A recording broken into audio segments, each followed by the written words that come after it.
Sir, your reaction po, napanood niyo po ba yung privilege speech ni Senator Lacson? Well, a part of it napanood ko. At yung hindi ko naman napanood ay ito sa relate to me ng ating mga kasamahan. Ano pong masasabi niyo, sir, dun sa mga allegation? Well, of course, parang ang buod na kanyang allegation ay tayo ay proponent noong mga nasirang flood control projects sa Oriental Mindoro, particular sa Payong-Nauhan. Tayo ang proponent, tayo ang nag-fund, ano? Pero gusto ko lang linawin na ang proponent yan ay walang iba ko dyan, DPWH. At yan ay kasama na sa National Expenditure Program or NEP na dumadating sa Kongreso. No?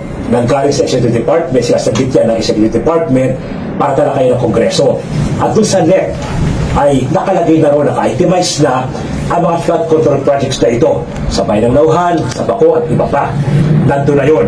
So, hindi tayo ang nag-propose noon, pero nandun yun sa NEP. Ngayon, sasabihin, tayo ang nag-finance, technically, ay mali sabihin, Kongreso nag-finance kasi yung NEP na yun ay inaproban ng Kongreso at naging General Appropriations Act ng mapirma ng Pangulo.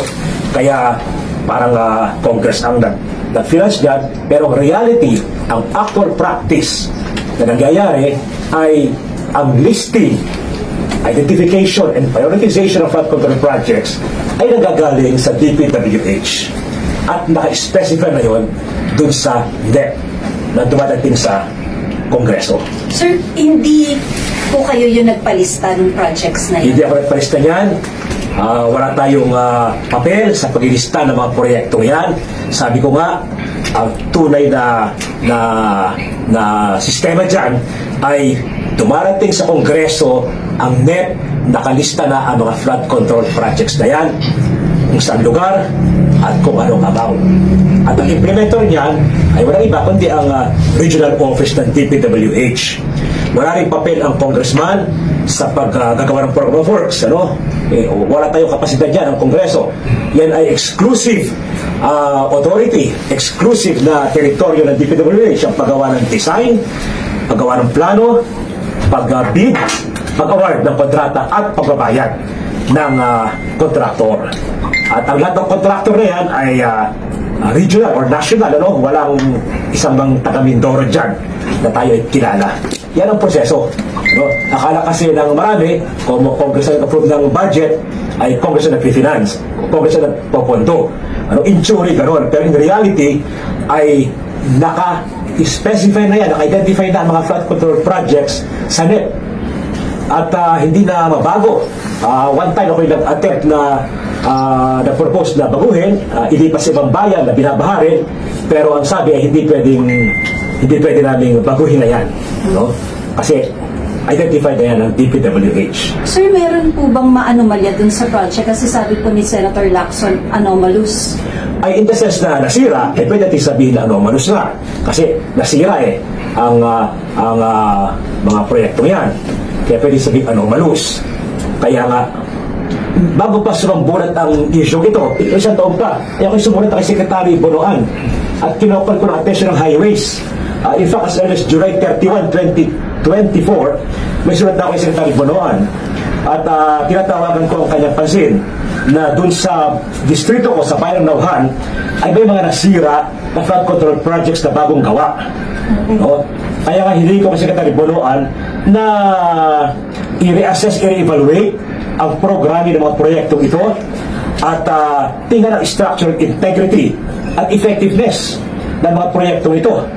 At ako'y nanawagan din sa kanya na i-rectify, i-correct ang mga flood control projects na ito na in-implement ng highways at tiyakin na nag-a-adhere sila sa rigid structural designs and standards in order to prevent the wastage of public funds. Ito ay July 2024 pa. So itong kapatunay na hindi tayo proponent, hindi tayo nag-fund yan, at tayo wala kinalaman sa implementation yan. No? Kaya nga ako ang sumulat July 2024 pa yan kasi noong July 24 may nasira na rin. Then itong habagat noong July ay nadagdagan ng sira. Pero nung isang taon pa, sinabi ko na yan sa kanila sa DPWH. Do you have a message to Senator Lacson? Well, alam mo, I'm willing to explain sa kanya, willing to sit down sa kanya para ipaliwanag itong side natin. Maybe I can also deliver my own privilege speech here to clear things up. Sabihin ko naman ay parang unfair na tayo ay matapalag ka doon na hindi naman tayo ang naglagay ng proyekto yan, hindi tayo nag-prioritize, kundi dumating na sa atin yan. Sinasabi, di ba, Congress ang nag-approve ng pondong, yun nga, totoo yun. Pero ang reality ay nagagaling sa mga ahensya ng gobyerno ang nakalagay dun sa budget nating aproban. Yung NEP. Alam niya, sigurado yung National Expenditure Program. Naka-identify na ron, yung mga proyekto specified na at napakahirap na baguhin namin. Isa pa, dahil sa BICAM at sa Small Committee, o ano man yun, dahil dun nababago o nanagdag yung insertion. Hindi po ako member ng BICAM. Never ako naging member ng BICAM. Kaya nangyayari din na nagdagan yung proyekto na flood control sa BICAM. Pero hindi ako member niyan. At bagamat ang members yan ay mga lawmakers din, yun namang mga dagdag sa BICAM, in reality, ay yun din mga executive agencies ang humihingi ng dagdag. Will you inhibit from the House probe into flood control projects? Well, hindi naman talaga ako nagka-participate dyan, busy tayo sa ibang trabaho natin. As majority, deputy majority leader, member tayo ng ibang committee mahalaga rin. At maaaring umatin tayo para ipaliwanag ang side natin at para tawagin ng pansin ng highways. Kasi distrito natin ang apektado dyan. At gusto ko rin bigyan din na yung distrito, probinsya, ay flood prone.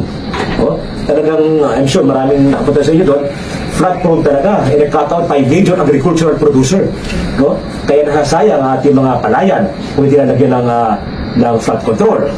Kaya winewelcome natin yung mga maraming flood control projects na dumating ay ngayon lamang 2023 hanggang 2025. Before, walang ganyang malaking flood control projects sa Oriental Mindoro. Kaya siguro nakita ng DPWH, kailangan bigyan ng Oriental Mindoro ng maraming flood control projects kasi wala pang malaking flood control projects. Kaya nakapasalamat kami dahil nagay sila.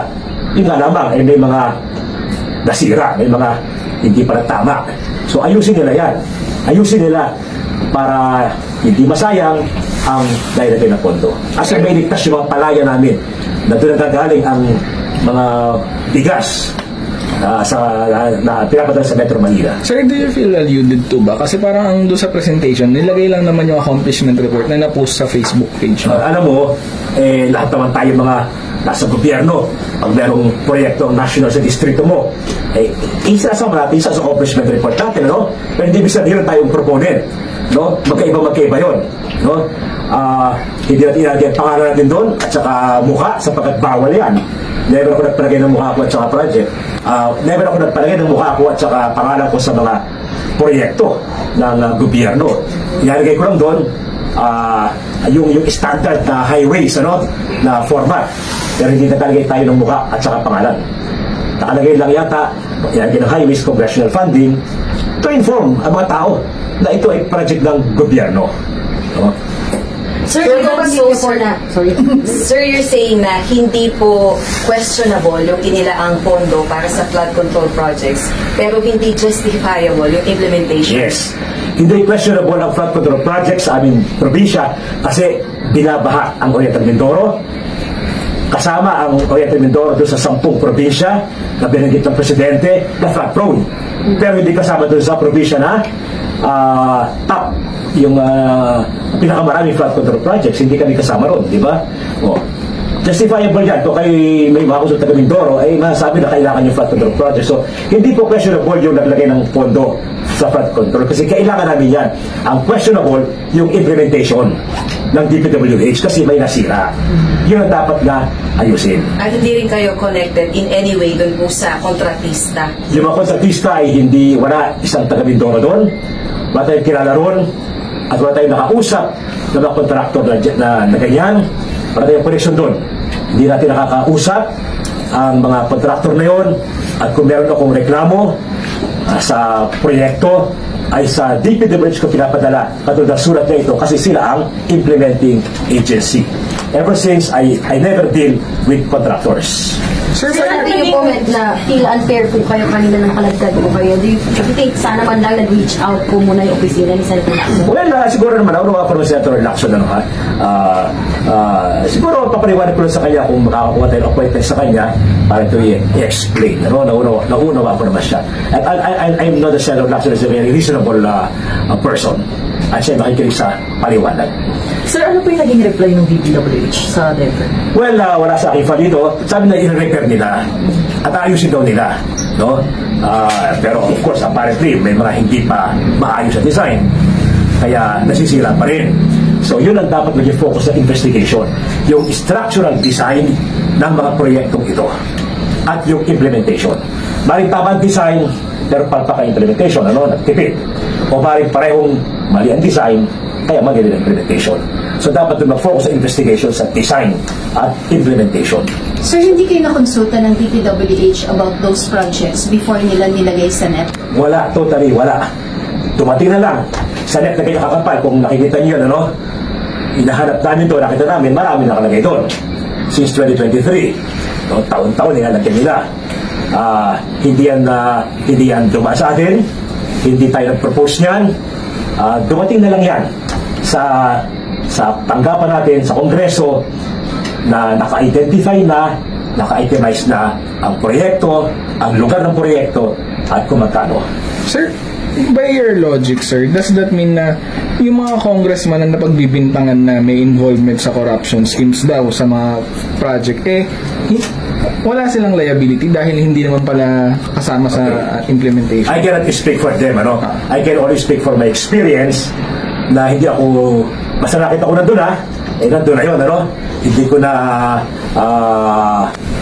ko na pinapakaialma in the sense na nandiyan na yan yung proyekto. Kailangan mong panawagan sa highways, ayusin ninyo yan. At kung minsan nga, pag may nakita ko na hindi dapat sa lugar na ilagay, gusto ko ipalipat, sabi nila, naka-identify na yan, hindi na pwedeng galawin yan, hindi pwedeng pakialma na yan. Kaya kahit kasi may power of the purse, in reality, yung implementing agency ang nasusunod. Akala kasi, kung kongreso yan, nag-approve ng budget, taglay namin ang kapangyarihan na baguhin, hindi nangyayari yan, sa aking karanasan, hindi ko alam sa iba. At kung nangyayari man yan, maaaring sa Smart Committee of Bike, hindi naman tayo biyento. So I cannot speak for the other congressmen. Sir, but would it be fair to say na mas mahirap mag-interfere ang congressman o lawmaker sa implementation dahil mula nung na-disallow na yung pork barrel? Well, sa experience, ay hindi ako naglalabi ng kanyang mga proyekto. Kung naman dumating na, kung ano nakagay sa NEP. Kasi yun ang sabi. Ang allowed lang daw sa amin na i-identify yung tinatawag na local infra project. Ano yun? Mga barangay hall, health center, covered court. Yun ang ina-identify lang namin. Yun ang aming doon kami may say. Pero yung national projects like tulay, asphalt overlay, flood control, highways yan. Sila nag-determine kung saan at kung magkano. Kaso sir, hindi ba siya parang problematic din on the part of Congress kung kayo nga yung may power of the purse pero hindi nyo rin na-alter yung mga projects sa habang budget deliberation? Sa aking karanasan ay hindi na-alter at hindi ako hindi ko na parang inaaway sila o hindi ko na sila inahabol dyan. Nandun yung projects, sabi ko, katulad ng flood control, welcome natin yan kasi flood prone ang Oriental Mindoro. So, syempre, welcome natin yan. Hindi natin alam na palpak pala ang implementation. That's another matter, syempre. Thank you very much. Thank you, sir. Thank you, sir. If there's anything else you want to add? Well, I'm willing to explain further if necessary. I deliver my own privilege speech here. But I will see kung kailan. Malalaman naman niya yan yun ang masasabi ko lamang. Wala tayong handon, hindi tayong financial, hindi tayo ang nagpondo yan kasi nandun na yan sa NEP. At kung kaya tayo hindi tayo proponent dyan, hindi nasira, I even wrote the secretary calling the attention of highways na nasira yung kanilang dike, ask them to re-evaluate and reassess yung kanilang design at tiyakin ang na nag-a-adhere sa rigid structural design and standards ang contractor para matiyak na maayos. maybe I can give you one copy para kayo mag-share dito or screenshot na lang. Sir, magkano yung allocation yung sa NEP noong 2025 and magkano yung GAA? Wala akong, hindi ko hawak yung buhay ngayon, no? Hindi ko hawak ngayon, pero may malaki sa may 250, may 200, may 300, no? So, malaki amount yun, but hindi ko hawak yung total amount. Sir, sa tingin niyo po ba kailangan mag-sorry sa inyo ni Senator Lacson given na nagpangalanan kayo agad without explaining and sabi niyo hindi kayo involved? Well, hindi na kailangan siguro. I can explain naman before you, the media. I can explain before the House itself, or the appropriate committee here. Hindi ako nag-aas ng apology, and I understand,